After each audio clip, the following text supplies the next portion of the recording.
Ganyan pag Smart ang dishwashing paste. May double tanggaling formula. Tanggal ang sebo, tanggal ang bakterya. Pahit para walang bahid, linis fantastic sa metal at plastic na barakuta. Tanggaling-galing mo, Smart Dishwashing Paste. ACS.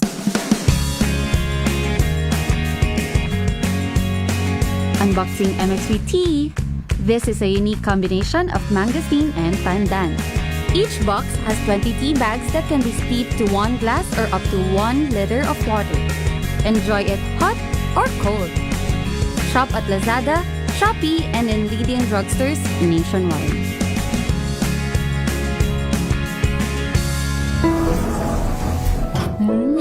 Amoy forever. Amoy LQ.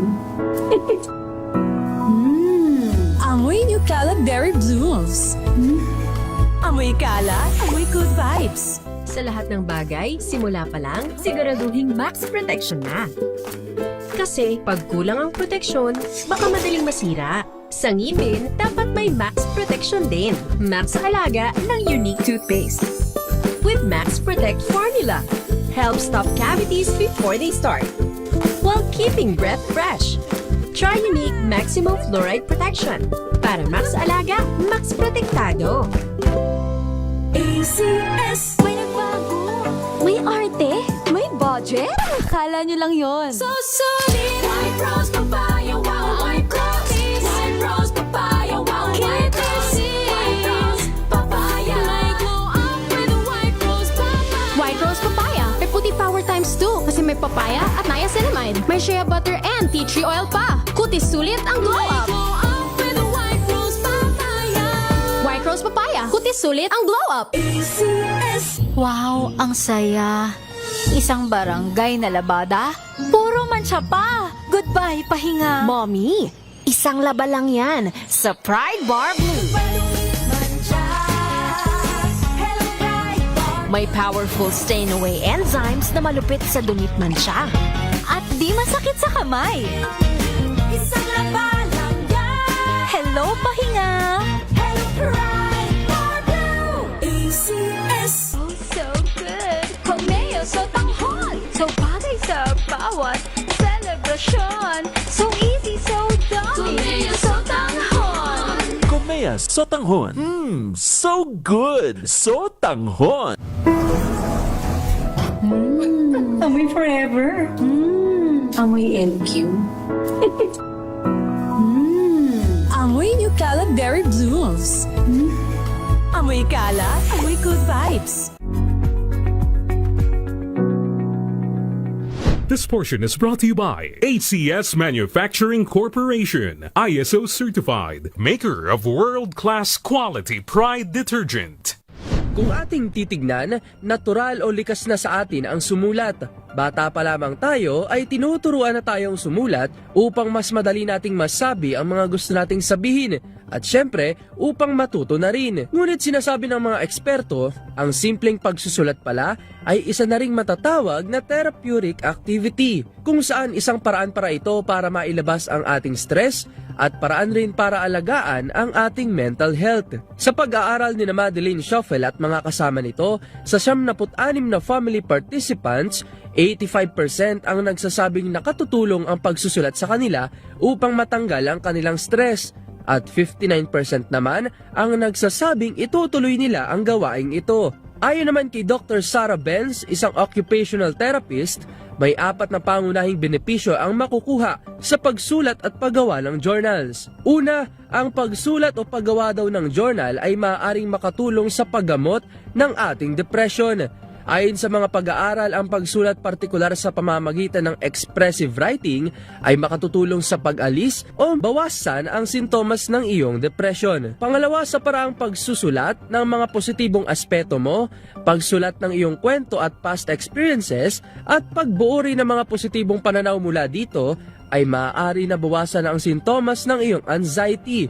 Ito ay tinatawag na positive affect journaling. Pangatlo, ang pagsusulat at paggawa ng journal ay maaaring bawasan ang sintomas ng may mga post-traumatic stress disorder o PTSD o yung mga taong may mga traumatic experiences at iba pang mental disorder. Panghuli, maaari rin itong i-improve ang ating tinatawag na self-distancing o ang abilidad ng isang tao na makapagmuni-muni mag-focus sa mga nakalipas na mga emosyon, labis na iniisip at pangyayari. Pagbibigay din naman ng mga eksperto, maraming pamamaraan para maging epektibo ang iyong pagsusulat. Ngunit nakadepende pa rin ito sa compatibility ng coping mechanism ng isang tao. Kaya naman, sa simpleng pagsusulat ng ating journals, mas matututunan nating i-appreciate ang ating sarili at success sa ating buhay.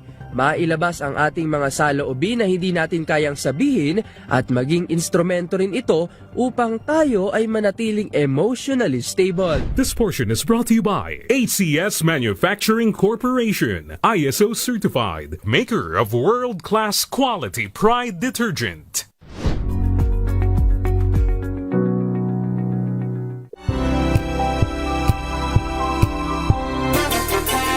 Bawat panig, ilalahad sa publiko.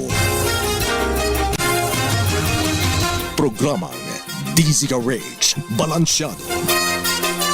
Narito na ang mga balansyado sa pagbabalita at komentaryo sina Henry Uri at Karen Oyong. Balansyadong Balita. Pilipinas, araw ngayon ng Lunes, ika-16 sa buwan ng Marso taon 2026 sa ulo ng mga balansyadong balita. Halaga ng piso laban sa dolyar bumagsak sa pinakamababa. Halaga ng diesel tataas ng mula 20 pesos hanggang halos 24 pesos kada litro, 12.90 hanggang 16.60 sa gasolina at 6.90 hanggang 8 pesos and 90 centavos sa kerosene. Tigil pasada itinakda naman sa March 19. Desisyon sa pagtaas ng pasahe sa PUVs maaring i-anunsyo ng LTFRB bukas. Halos 139,000 na mga tricycle drivers sa Metro Manila tatanggap ng ayuda bukas. National Unity Party dismayado kay Speaker D, nagbantang kakala sa majority block. Petisyon laban sa pagtaas ng garbage collection fee sa Maynila ibinasura ng Korte Suprema. Heat stroke break ipinatupad para sa traffic enforcers at street sweepers ng MMDA. Mayor Isko Moreno nagalok ng 500,000 pabuya para sa pag-aresto naman sa suspect na pumatay sa kanyang security escort. Magandang hapon Pilipinas, kami ang inyong tagapagbalita. Ako po si Miss Miss Karen Oyong. At Henry Uri.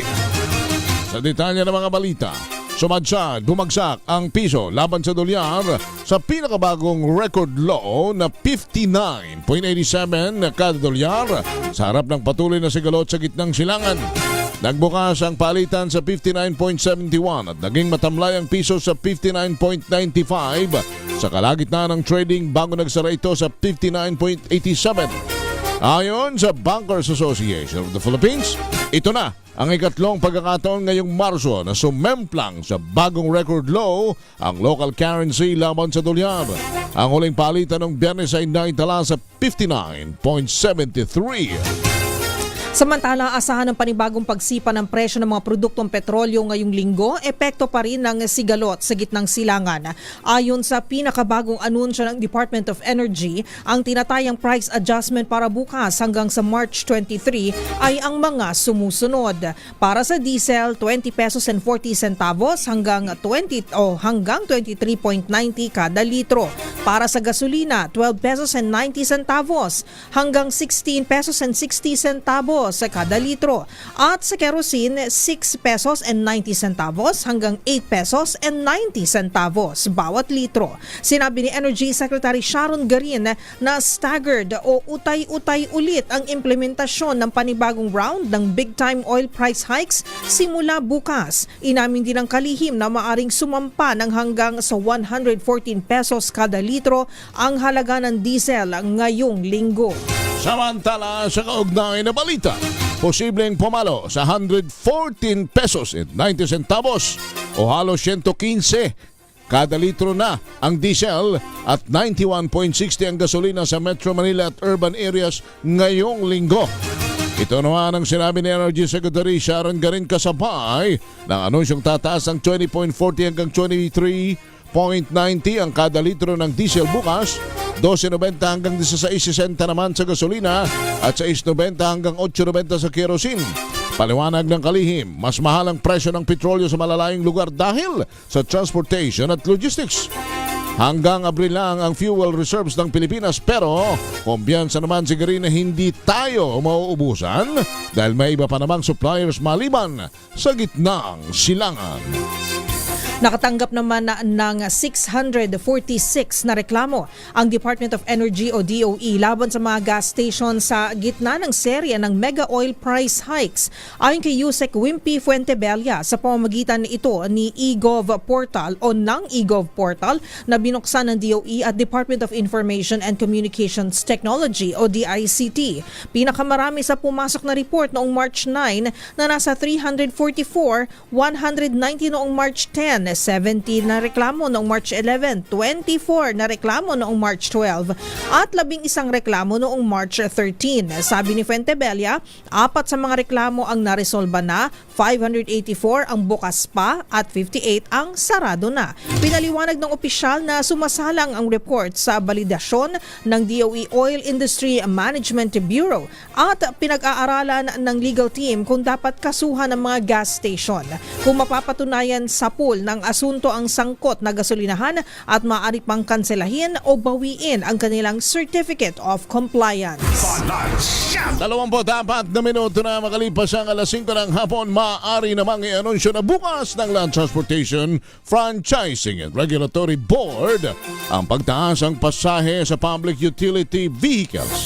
Ayon kay LTFRB Chairman Vigor Mendoza II, makikinabang sa fare increase sa mga jeepney, bus, 2-piece o point-to-point buses, gayon din ang airport taxis sa TNVS sa Metro Manila. Sinabi ng opisyal na ang pag-uusapan na lamang ngayon ay kung agad na ipapatupad ang pagtaas kasabay ng pagpapalabas ng desisyon sa nabanggit na usapin. Hindi naman kasali sa nakatakdang fare hike decision ng mga UB Express, motorcycle taxis at regular na taxi dahil noong nakalipas na linggo sila ay nagsumiti lamang ng kahilingan para sa taas pasahe. Nagbabala ang pambansang lakas ng kilusang mamamalakaya ng Pilipinas o pamalakaya ng malaking pagbulusok sa produksyon ng isda sa unang quarter ng taon lalo sa municipal level.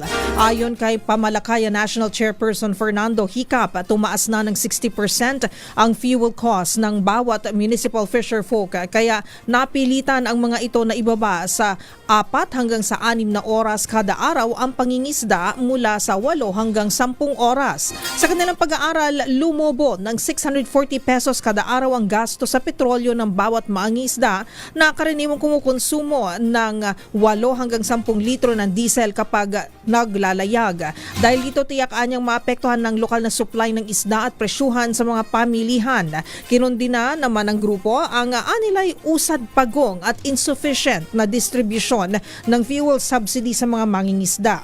Panawagan ng pamalakaya alisin na ang VAT at excise tax sa petrolyo na dagdag lang umano ng 15 hanggang 17 pesos kada litro sa presyuhan. Samantala, sinertipikahan namang urgent ni Pangulong Marcos Jr. ang Biofuel Act of 2006. Sa liham na ipinadala ng Pangulo kay Senate President Tito Soto III, may petsang March 16, hiniling nito ang agarang pagpasa ng Senate Bill No. 1965 na nag-aamyenda sa Section 5 ng Republic Act No. 9367 o Biofuel Act. Layunin nitong tugunan ang epekto ng pagtaas ng presyo ng mga produktong petrolyo sa gitna ng tensyon sa gitnang silangan. Ayon pa sa Pangulo, makatutulong din ang panukalang ito upang mapalakas ang kakayahan ng bansa na makasabay sa posibleng problema sa supply ng enerhiya sa hinaharap.